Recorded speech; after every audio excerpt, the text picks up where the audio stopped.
ဒီနေ့စနေနေ့ဖြစ်တဲ့ဖြင့်နွေတို့ကြောင့်ပေးရဖြစ်သည်နွေတငယ်ချင်းတွေနဲ့မလို့စားဖို့လူစုထားသည်နွေငါဒါကြီးဘယ်ကိုထားရမှာလဲရှင်မင်းကြီးရေပုံးကြီးကိုင်ကမိလိုက်သည်ခေါင်းပေါ်တင်တာနွေပြန်ဖြစ်လိုက်သည့်စကားကြောင့်ရှင်မင်းနွေကိုပါစီပြောနေတော့သည်နွေလာပကံတွေလာယူမမီဒေါ်နော်လေသမီးတွေမလို့စားသည်ကိုကုလို့ပေးနေသည်ဒိုထုံးနှင့်ခေါက်ဆွဲကြော်များလှုပ်ဆောင်ကြပြီဖြစ်သည်မင်းခန့်နေမမကိုတွေးမိသေးလားငါဘယ်လိုလုပ်သိမှာတော့ဟာနေများသိမလားလို့မေးကြည့်တာငါသိအောင်ဗေဒီဆရာလည်းမဟုတ်တယ်လို့ကိုခဲကြီးလည်းမဟုတ်ဘူးယောက်ျားကြီးဖြစ်ပြီးပြန်ပြောနေရကက်ကက်လန်းညောဘာဖြစ်လဲအဲ့တော့ပြိုင်မငင်းမငင်းနဲ့နင်းနဲ့စကားပြောဖို့လေးတွေလည်းကားမရဘူးတေးနှစ်ယောက်သာစကားများနေချိန်တွင်လွန်းသည်ဈေးဝယ်ပြန်လာလေသည်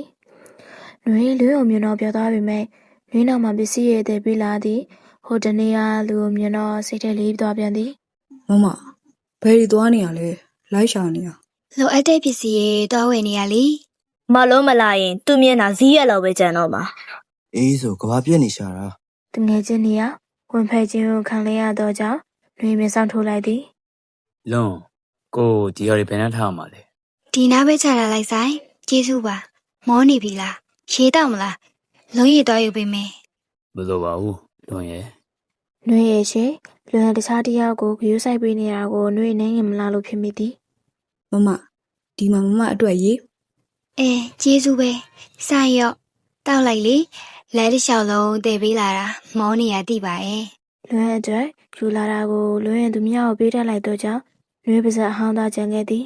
ကျေးဇူးပဲနော်လွန်မလိုပါဘူးလုံးကတတင်ရမှာနွေရှိကနေလွင်ကိုလူခံရတော့မီခစားချက်ကြီးကိုနွေရနေသည်နွေငါလာကူအောင်အေးလာပြီချက်ပြုတ်နေချိန်မှာလေတွင်းနဲ့ဆိုင်တို့သည်တပူးတွဲပဲမိခမနဲ့ဆိုင်ဆိုတဲ့အလူနဲ့ဘာကြီးလဲလာပြန်ပြီငါဘယ်သိမှလဲဟာဘာမှမသိနဲ့အုံနောက်ကဂုတ်ကန်နေလိုက်အလကားနေရင်အမဲခံလေးရသည်ကြောင့်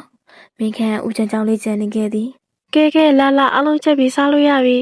ယေးအကောင်လုံးကစားဖို့အဆင်သင့်ဖြစ်နေပြီမဲ့နွေရတော့လွန်းတို့ကိုပဲကျူဆိုင်ကြည့်နေသည်ဆိုင်ထဲ့စားနော်ဘာစားမလဲလွန်းထည့်ပေးမယ်လीအာနာစရာကြီးအာမနာနဲ့သားလေးထဲ့စားမနွေကိုလည်းထည့်ပေးပေးလေမမအောင်နွေကိုယ့်အကူထဲ့စားလေမမလည်းစားပါစီဦးမမီကလည်းစားနေစဉ်တယောက်လွန်းသည်ဆိုင်နေပြရှင်စကားပြောနေသည်ထိုမြင်ကွန်းသည်နွေအတွက်အမြင်ကက်စရာကောင်းလာသည်နွေမြင်မြန်စားလိုက်သည်မမီနွေပိုက်တင်သွားတော့မယ်ချက်ချင်းကြီးထားသွားတော့ကြောင့်နွေတခုဖြစ်သွားသည်ကိုဒေါ်နဲ့ဆိုးရမိလိုက်ပြီမဲ့လိုက်မသွားခဲ့ပြီနွေခန်းထဲရောက်သည်နှင့်ရင်ထဲတစ်မျိုးခံစားလာသည်ဘာလို့ငါမကိုလာလူကျင်နေကြလဲမသိဘူးဟာစိတ်တူဆွပြောရင်ကြဲပေါ်လှဲလိုက်သည်မငါအပိုင်ဘသူ့မှမျှမပေးနိုင်